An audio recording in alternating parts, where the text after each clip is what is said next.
IHP Media, la chaîne qui vous édifie. Vous allez comprendre ndenge nini basali ya Nzambe ya mboka na biso ndenge bibilié lobi na biso ne touchez pas à mes oins. Mais maintenant, lorsque vous-même, entre vous, les serviteurs de Dieu, vous allez comme mekana penza, vous allez comme ça na échange de paroles, pe vous allez na etumbe le lokola moko ya lié ya ko zongisa na penza mai o vous allez na lokola ba problème kati na bino. Tant vous allez comme mona maya bongo e pa ya ba moko ya ba sali Nzambe yo pe tant que mosali Nzambe papa pe ya lingomba monene les bons bergers. Vous allez koloba nini pe olobaka nini. Na lobaka Nzambe asala ngolo. Nzamba sala ngolo pe aussi la terre et un mode de vie réel. Moni ba prière mususu. Bato bazaka amir na molimo te ande ba kosala ba prière ngo. Bato baza déjà mir biloko musuti kango roleka kandengwa na po. Jérémie babete mbata na monokoti. Et pas prophète la bioso prophétiser ma bengam na oloba makamba solo. Ba konzi pe ba yoki yango. Mais na ba accomplissement et pas inde makambo ezalaki. Donc na sena mabele tozana livrer, tozana bleu. Tous un véritable serviteur, tous un faux serviteur. Mutuna mutaza mosali na motivation ya esprit mero ezakati na ye. So oza mosali na Nzambe na esprit ya Nzambe solo alola. Ofanda no kimia. Ofanda no kimia pour l'esprit c'est la vérité. Jean chapitre 16. Ye kolisi ba ngondela nini ya ko se défendre. Ba aucun enfer. Po to te que déjà te recruter ma satani. Satana zo recruter. Tout temps que na bino Apocalypse, tout le temps qui mingi, Apocalypse 16, 17, 18, 19, 20, tout le temps qui mingi na plan de salaire on dengezali. Kasi diable azo recruter. Ba ko relâcher akoya ko recruter. Awosala bitumba. Na ba soda na ya molili na bato a récolter na mabele. Tout le temps pe na Apocalypse 13 ndenge ni marque de la bête kokota, yemoko na ba oyo ba ko boya ko somba. Soki o su marketé o tegate. O somba pété. Moni ba oyo bakondima baso na bango marque bango na baso sambela na l'église ba prépara bango déjà bandakala. Tout droit de l'enfer. Alors wana par grâce à dernière minute grâce à dernière minute ko sala pe kasi to moni deti na likolo vie suki wana penza mais na ba dernière minute moko azui conscience ayebisi Yesu kende kanisa ngai ndingo kota lola ndingo kenda bokoti na yo kanisa ngai mususu zo continue ko ignorer. Ma grâce à dernière minute ezalaka Nzamba salaka bati. Nzamba tikalaka souverain. La chaîne qui vous édifie.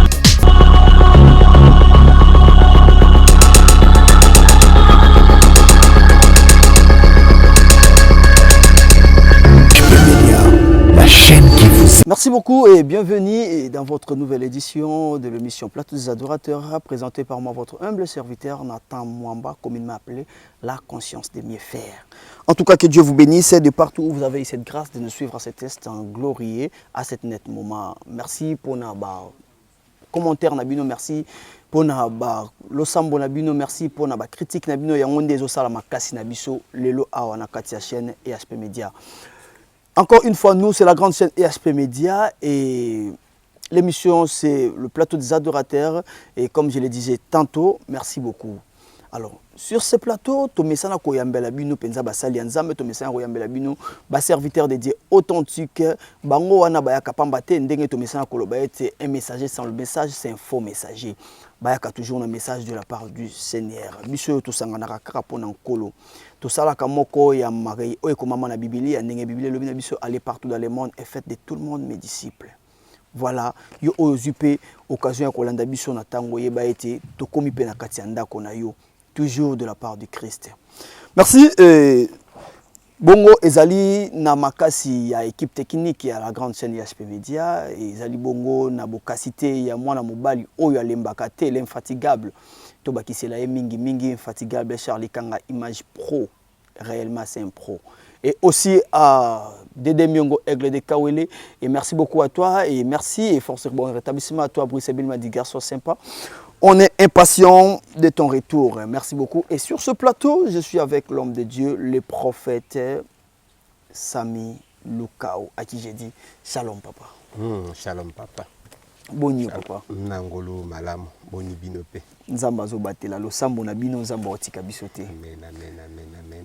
En tout cas, papa, le lot otoye de la part du Seigneur, toye kolobela penza, mai o ezali koleka siko na mokili kasi yango tokolinga yambo na biso to attaquer parce que toza penza na tango ya ko perdre te, tokolingo kamba biso na losambo soki ekozala malamu. To bondeli nzambe. Seigneur, totiki moma ona maboko na yo yaka utambusa yango na kombo na Yesu nde tolobi amen. Amen. Amen. En tout cas, merci beaucoup. Et encore une fois, merci pour la disponibilité. Merci parce que tu as la biso porte était à tout moment tout lukaka penza au fond la biso porte. Amen, amen. Merci et je vous signale que l'homme de Dieu, le prophète Samuel Okaou, le moko o Nzambe atsa penza na kati ya lingomba to motu. Tobenga visionnaire parce que le visionnaire c'est Dieu lui-même. Yazali bongo mokambi ya église les bons bergers ndenge tozali komona déjà wana et ezali bongo na commune ya Makala na avenue Kimvuka, c'est ça papa? 23. Numéro 23 et en tout cas ezali bongo esika o etonga ezali. Merci papa, aujourd'hui nous allons parler de la prophétie et les prophètes. Quelle différence faites-vous entre la prophétie et les prophètes? Prophète azali moto nzamba azako utiliser. Merci pour la maloba. OK. Prophète azali moto yo nzambe azako utiliser. Prophétie azali eloko euti pa ina nzambe. OK. Pona ko marquer temps, kolobela avenir, koloba mokano na nzambe, koyiba volonté nzambe. En tout cas, merci beaucoup. Parlons directement de l'actualité et pour ne pas aller à côté. Lelo oyo tant on vanda kapenza na ndaku na yebi ko tala ka TV papa. Natalaka, oui. Tant on vanda kapenza bozo tala TV ozo mona mai o ezali ko leka penza na ba prophète na ba prophétie ya lelo. Par rapport ya lobby o eleka ki tango tango mona ka mai nyoso wana o milobela kanini. Bon ami lobela kelo ko tina pambola ka nzambe ezaka ka regret hein. Okay. Mais batu bakanza ke bandi sikote bandakala. Sauf que les lois que ça les mon na makasi pour na ba presse. OK. Mutunyo ça na possibilité à visibilité. OK.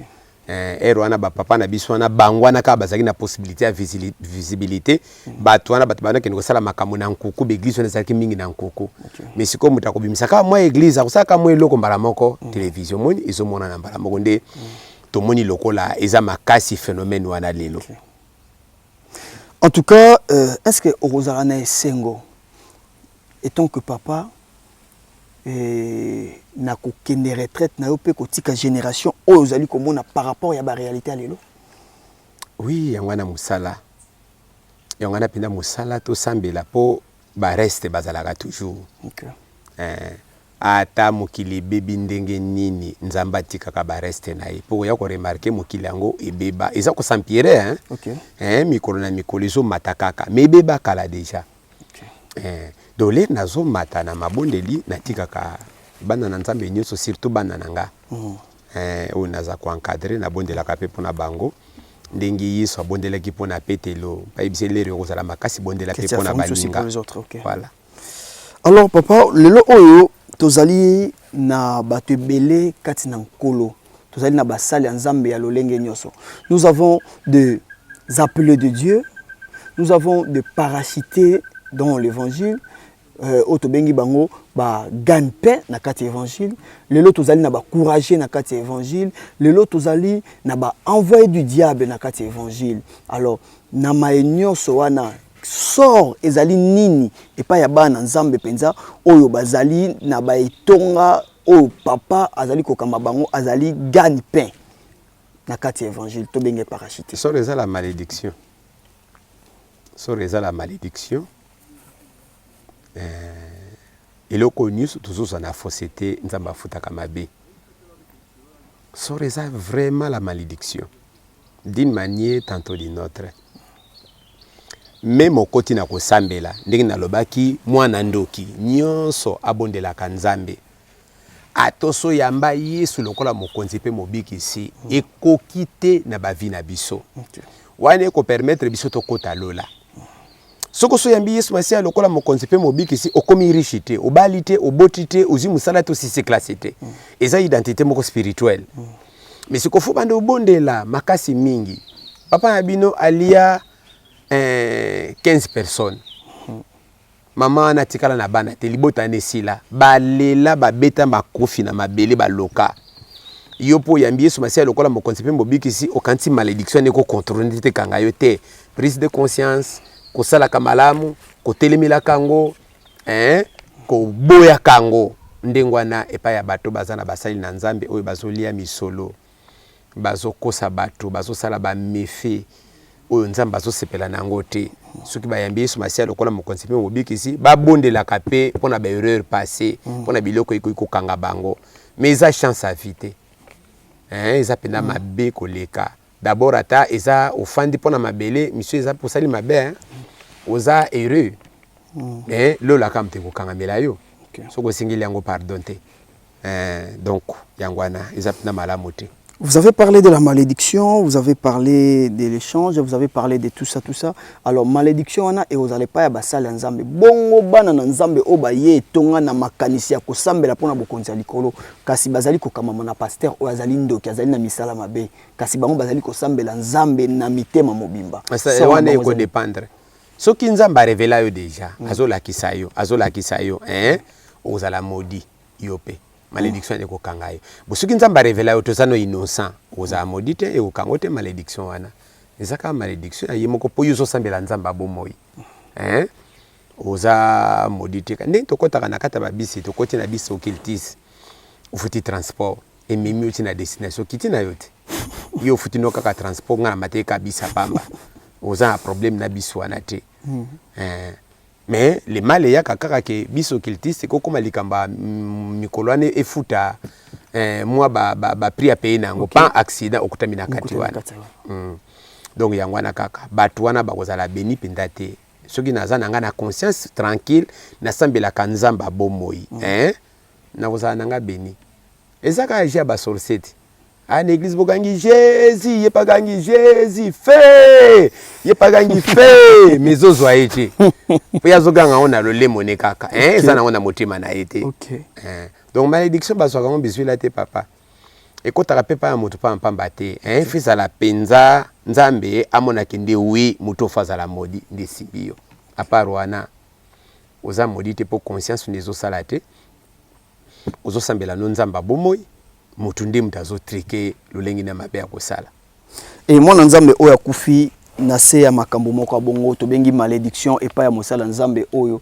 azali kotama na kobanga nzambe te est-ce que il peut aussi bénéficier de la grâce afin de participer à okende penda lola papa mikolo na zolo bila bateyo basoteya on dirait en faire angezo comme lokola poto voilà climatiseur na kati fo bato po bakota fo vraiment bato nyoso fo bakende kaka en fait soko maloko l'Afrique le les soko maloko la poto donc bato fo bazala na ba billet lo les ali kambangolo amen et bina nutina so batanga ke faisait chapitre 2 tanga kango mingi vraiment omoni donc lo les ali kambangolo et pas ya bato nyonso oyo bandimeli Yesu masia lokola mo concept mo bikisi poko koka o comprendre papa to koka ka 100% ndi to fanda banzale se salite banda tongo banda ekoloba kaka libakolo bon nakena nkolia au péché déjà vous comprendre péché déjà de romoni ka kende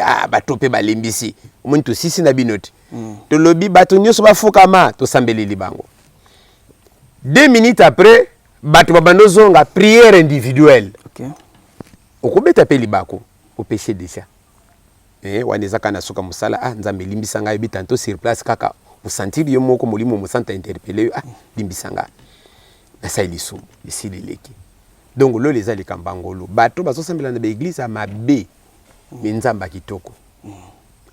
Ba okota lola. Po izana bato bazo sambela na église mabe nzamba mabe ba okota lola te. Batanga kombo moko boye basala ba pratique moko eza kitoko te bakota lola te sans le savoir azana conscience te nzambe so kaza na conscience te mais andimela kaka Yesu masia lokola mokonzi pe mobikisi anako et lo konu to sala ka sans conscience etanga malisumu te donc na fandi pinda boye na lekani na nyati pasteur Musa na nzambe na ibi na ngate na kei etanga milinga lisumu te mina yepe na moni musali na nzamba afandi na likeni fona ledise pe na lende na zana bantsulo boya na yena niatie na sali ignorance net na lekani na za péché donc péché za kaka yaka dans l'évidité faut mutu ayeba azala na motema ya péché ayibi pina na sali lisumu awa nde péché ekoti pa ya mutu muta okoti la ngwa ye kolisi bango ndenge nini ya ko se défendre ba ok na faire po to te que déjà te recruter ma satani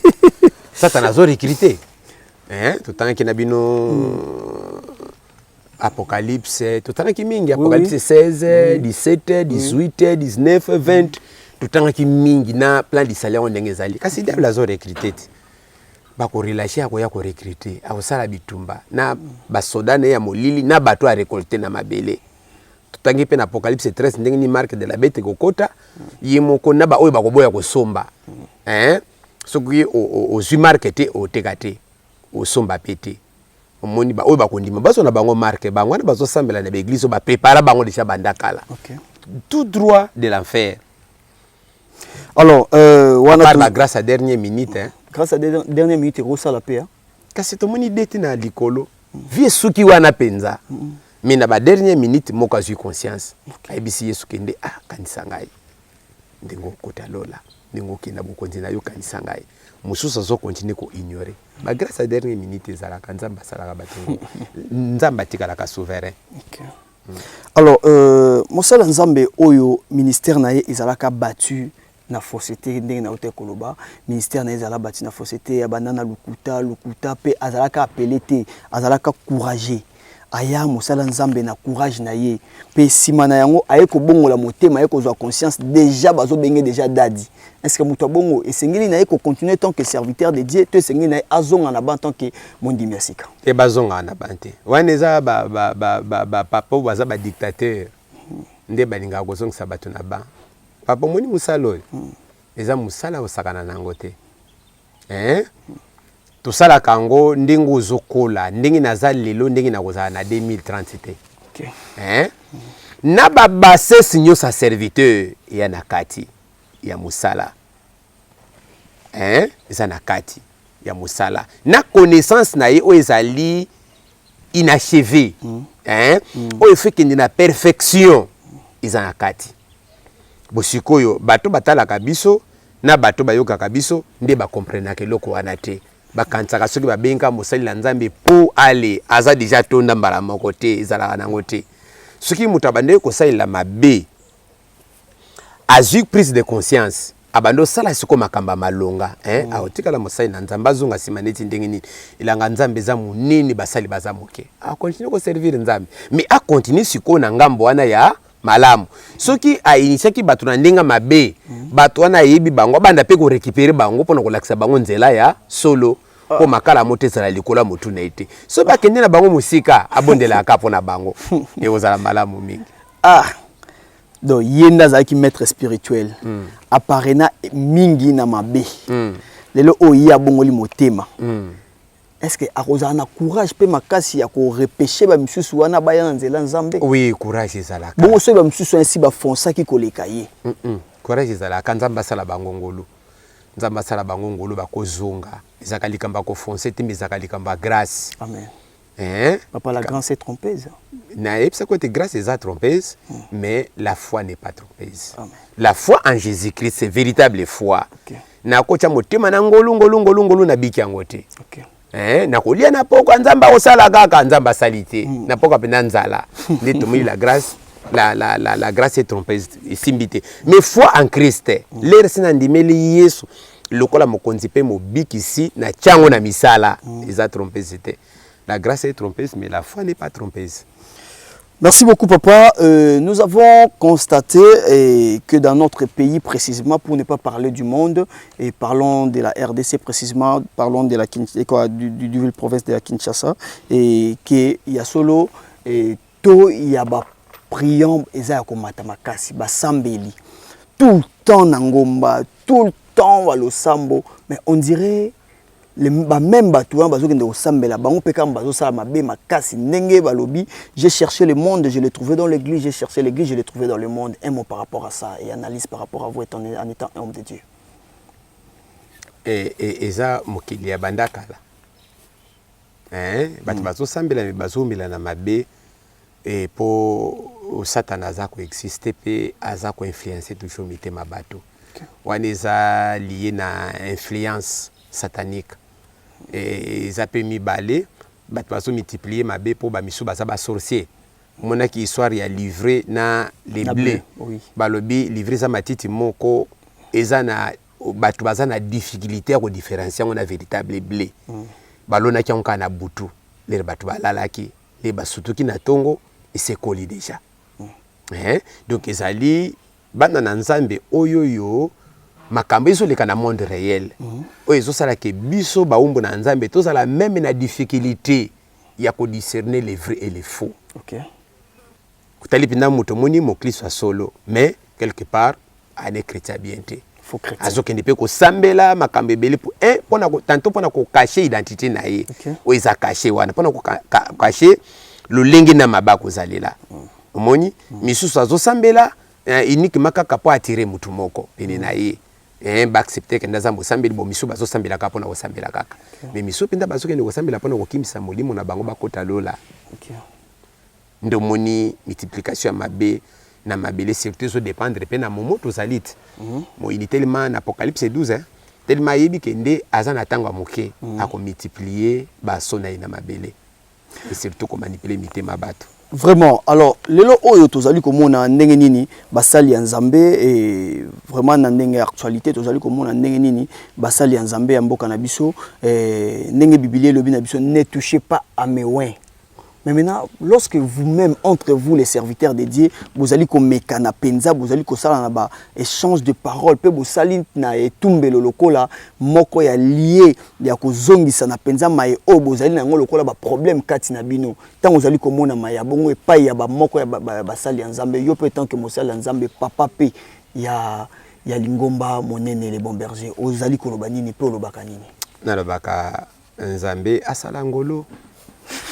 Nzamba sala ngolo pe aussi la terre et un mode de vie réel moni ba prière mususu bato bazaka amir na molimo te ande ba kosala ba prière ngo bato baza déjà miri biloko musuti kango roleka kandengwana po Jérémie babete mbata na munokoti et pas prophète la bioso prophétiser ma bengam na oloba makamba solo ba konzi pe ba yoki yango mais na ba accomplissement et pas inde makambo ezalaki donc na sena mabele tozana livrer tozana blé tous en véritable ba serviteur tous appena ba faux serviteur mutu na mutaza mosali na motivation ya esprit mero ezakati na ye so oza mosali na nzambe na esprit ya nzambe asolo alola ofanda no kimia ofanda no kimia pour l'esprit c'est la vérité.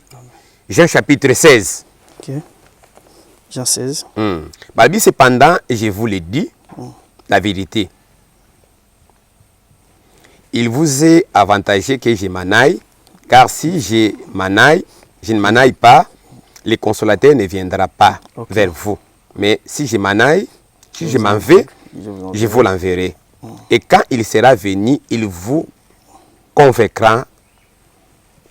Il convaincra à ce qui concerne les péchés parce qu'il ne croit pas en moi. La justice parce que je vais au Père. Et que vous ne me verrez plus. Alors, j'ai encore beaucoup de choses à vous dire, mais vous ne pouvez les supporter. Quand le consolateur sera venu, l'esprit de vérité, il vous conduira dans toute vérité. Amen. Donc, les riaye, molimo mosantu, ame maabisoka kana sembo, ame maabisoka kana vérité.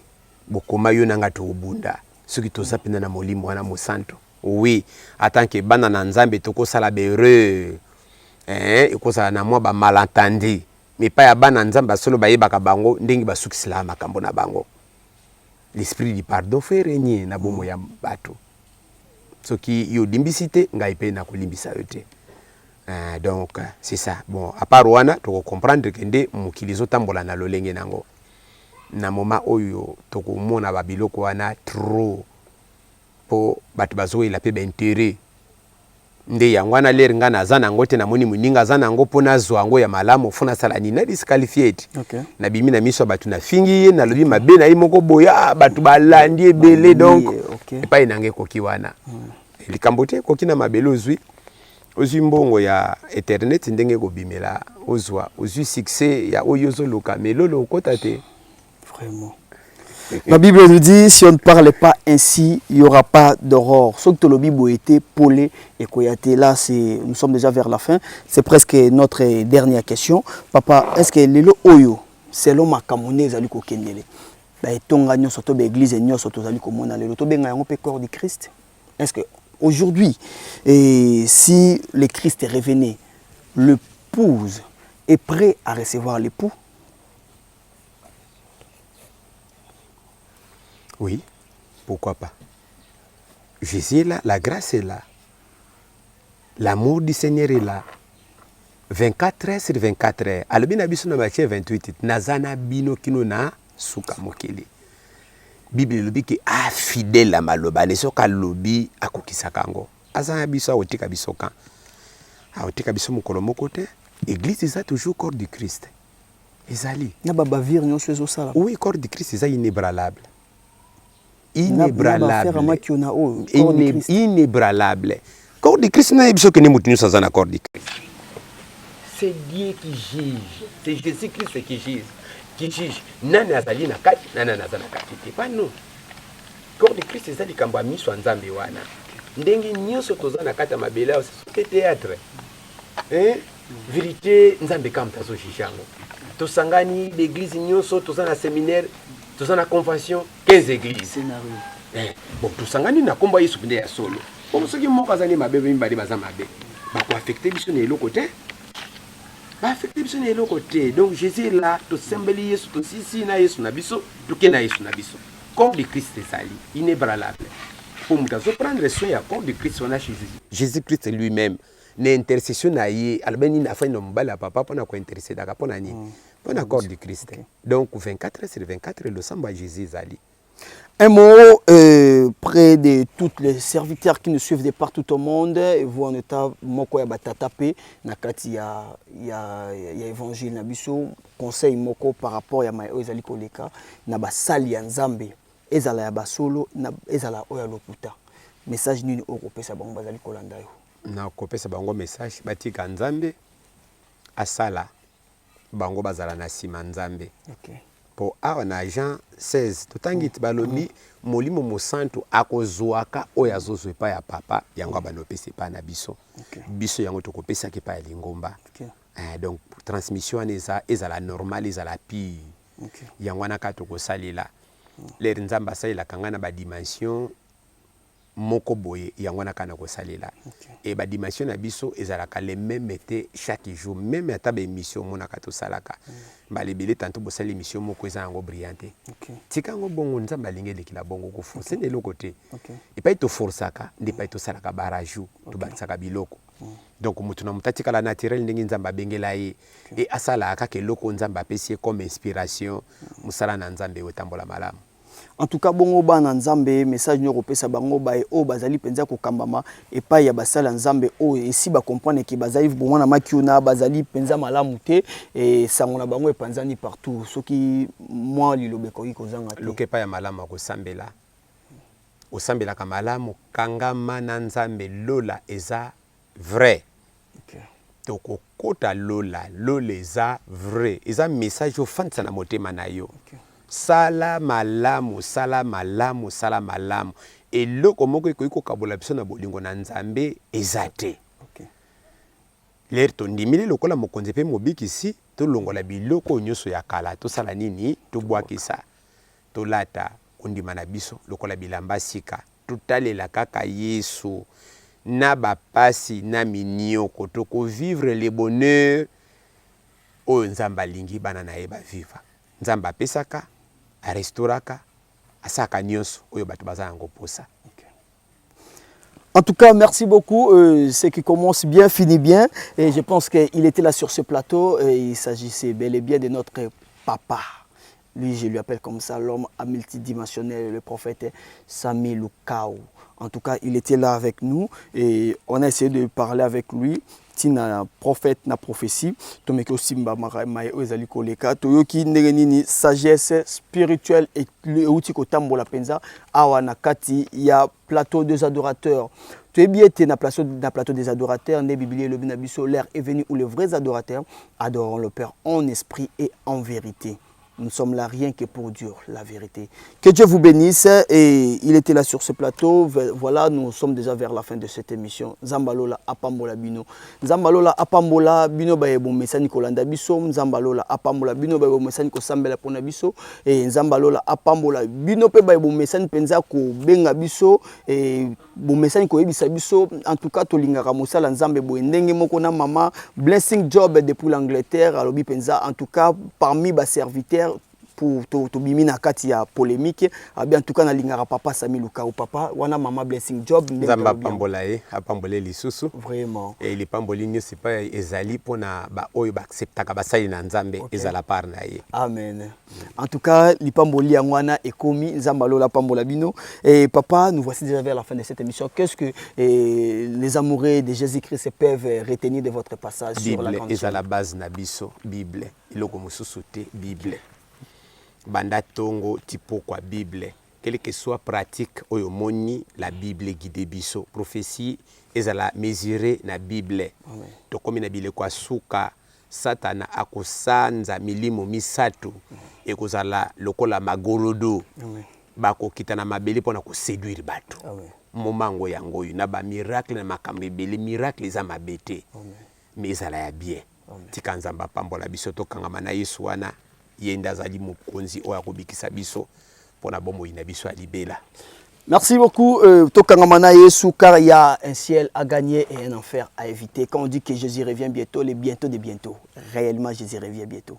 Merci à toi, Voulouzi, exaucé. Merci à toi pour ce bon travail. Merci à toi, Charlie Kanga Image Pro. Merci aussi à Dede Mengo Aigle de Kawele. Et merci à toi, Papa Najido Kamoroboué. Merci à toi et merci aussi à notre maman G.H. Papa Osé Amani. Et merci à toute la famille Amani et pourquoi pas à la famille Ilonga depuis le Canada. Que Dieu vous bénisse, papa. Biso to comme déjà na suka ya émission na biso to comme déjà na suka ya émission na biso papa soko kamba biso na losam si pona liloba na yo zala bénédiction pe sa vie na nyonso to lobi awa na kombo na Yesu pambola media nyonso et accompagner biso au nom de Jésus-Christ ndeto lobi amen. Amen. Papa, tu as programme église et saline nini sur ko pesa na lombango to zali ko préparer loko moko. Oui, to na séminaire sur le Saint-Esprit au banda les premiers juin. Oui. Ils ont dans les premiers juin qui nous les 5. Oui. Il y a Saint-Esprit to za pena matondo pour la construction na kanza to moni pa yana lidusu wana mo ezokota. To zo linga to kangango. Na kanza wana eza na suka ya début ya juin. OK. Toujours na suka ya fin du mois oyoyo. Donc tous en a 5 jours il y a séminaire ozo banda les premiers les 2, juin, les 3, les 4 oui, les 5. OK. Mais tous en a matondo mais kako expliquer matondo pona ba bazali ko. Matondo za ko sangisa misolo pona kotonga. OK. Na kisasa nde tozotonga tempelo ya Nzambe. Zani sika tofanda kana mo izokota. Donc tokanga ta partie on a musali za munene totonga kango malembe. Ils ont toujours na 6e mois oyo. Vraiment merci beaucoup esika malamu ya ko lona ya ngwana to komi na suka nzamba lola apambola moko na moko to kutani mikolo ezali ko ya soki Yesu azongite. Au revoir. La chaîne qui vous édifie.